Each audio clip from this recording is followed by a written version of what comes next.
అంటే మనం ఉన్న మాట ఉన్నట్టు చెప్పాలండి. లేదనుకోండి ఒక 2-3 సంవత్సరాలు స్పీడ్గా వెళ్తుంది, తర్వాత డౌన్ అయిపోతుందండి. నా ఉద్దేశం ఏంటంటే రైతులందరూ చెప్పేది ఏంటంటే 12 లీటర్ల నుంచి 14 లీటర్ల పాలు ఇచ్చే గేదెలు అయితే మాత్రమే ఉంటాయి. నా డైరీలో అయినా వేరే డైరీలో అయినా.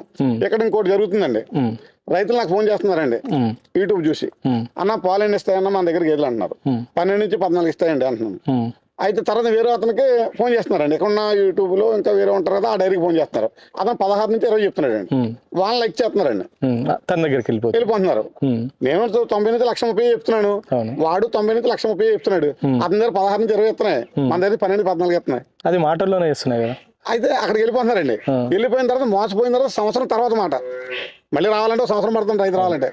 అయినప్పటికీ కూడా నేను ఇలా ఎందుకు చెప్తున్నానంటే, అక్కడికి వెళ్ళి మోసపోయి సంవత్సరం పోయిన తర్వాత అబ్బు డైరీ ఫామ్ అంటే గ్యారంటీ అతను చెప్పినట్టు ఇస్తున్నాయి తప్ప ఎక్కువ కాదు అని నమ్మకం కలగాలని నేనైతే 12 నుంచి 14 లీటర్ల పాలే గ్యారంటీ ఇస్తాను.